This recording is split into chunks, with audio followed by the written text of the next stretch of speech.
This is one of those times where the golden god thing is not all that it's cut out to be.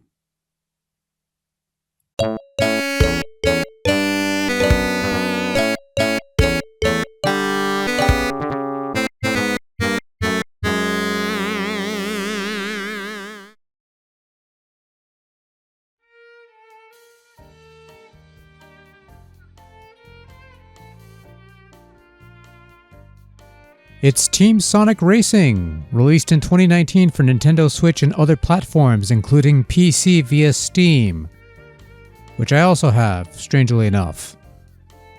Yeah, no, really, half the stuff I have on Steam is a complete and utter blank to me since I rarely touch the bloody thing these days, with a couple exceptions at best. So whenever I browse through the page and something comes along that has me going, wait, I have that?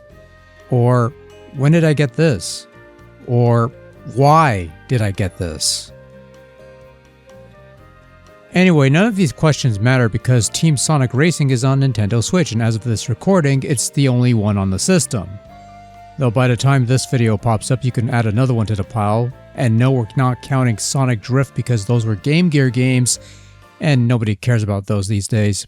Team Sonic Racing is the third Sonic racing game of this sort in a series of racers developed by Sumo Digital, and I know Sumo Digital does good racers because they also did Outrun 2, and Outrun 2 is fantastic. But yeah, we had Sonic and Sega All-Star Racing in 2010 that I've never played outside of the DS version, which was fine, I guess. Then we had Sonic and All-Stars Racing Transformed in 2012, and I played that one quite a bit. That was loads of fun, actually. Going from cars to boats to planes and whatnot. Quite a spectacle, that piece of business. And now we've got Team Sonic Racing, which scales things back considerably. There's no transforming vehicles, there's no Sega All-Stars, and there's no Danica Patrick to be found anywhere. At least two of those things are fondly missed, the other not so much, but I digress. So we have a modest pool of 15 playable racers, and they're your usual cast of Sonic characters circa 2019 with no real surprises. The racing is strictly ground-based with cars and stuff, and the tracks are far less dynamic than in the previous game, where laps would sometimes introduce drastic new twists to the overall race. And while the missing elements are naturally quite missed, the core racing in Team Sonic Racing remains quite solid without these. You drive around these tracks, avoiding obstacles and stuff, picking split paths along the way for the fastest route possible, collecting wisps who act as your weapons and power-ups that can be used to further your own chances of success or impairing those of your rivals. And you still have things like boosts and drifts and aerial stunts, collecting rings to shield from damage and stuff.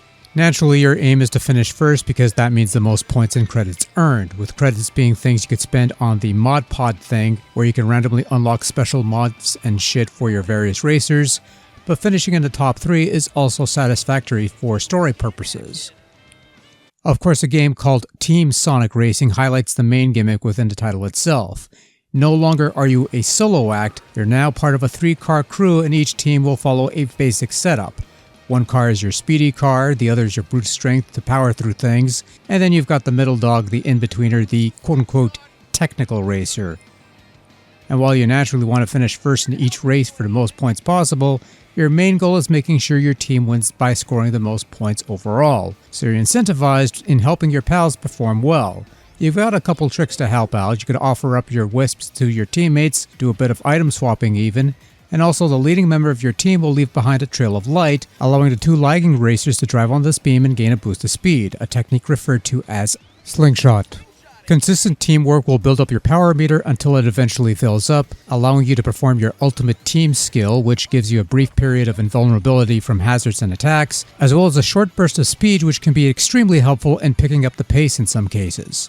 Naturally, with this sort of game, you have a few modes of play. The main story mode, Team Adventure, where you navigate a map, win races and challenges to open further paths, and enjoy the game's paper-thin story involving these cardboard cutouts.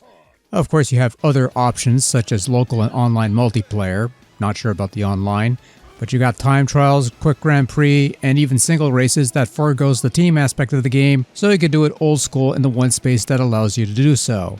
While we're at it, spend some credits in the Mod Pod game, where you can unlock random mods allowing changes in performance and some bits of customization for each racer, which is a rather nice touch. So I will say that if you're longing for the same kind of Sonic racing experience that you got with All Stars Transformed, that overall dynamic experience with the transformations and stuff, you're better off sticking with that. I think it's still on Steam and it still works. Maybe the new one will also suffice once it's out. I don't know. I haven't tried that one yet. Because Team Sonic Racing isn't anywhere near that level, at least in terms of depth. Like I said, the whole thing is a comparatively scaled back experience. It's more simplistic, straightforward racing that has some dynamic elements here and there, but nowhere near as deep as the previous title. Now, sure, I kind of missed those transformative elements of the last title because it made the racing more interesting, but Team Sonic Racing isn't total crap either. The core gameplay bits that stuck around are still pretty solid, the racing and physics feel pretty good, the controls are rather nice and responsive, the implemented team mechanics are actually quite fun to fiddle around with. Of course I've got gripes. You still have those challenge courses with boosts and drifts and stunts that are quite dreadful and I never really liked them in any way, shape, or form. Mind you, that could be a me thing as well, and your mileage may vary on those things, but honestly, kill them all is all I will say on that. Also, using the Wisp as your weapon pickups is certainly a choice, and while you have little tips during the loading screens to clear things up, I would have liked more clarification in which Wisps do what. In particular, it can be very easy to confuse the Burst Whip with the Rocket Wisp because they're similar looking, and I'm not just speaking in terms of color. Finally, while I appreciated the customization aspect being a little deeper than in the previous game, I'm not entirely keen on everything being unlocked by way of a gacha machine that gives you random bits and bobs at 10 credits a pop.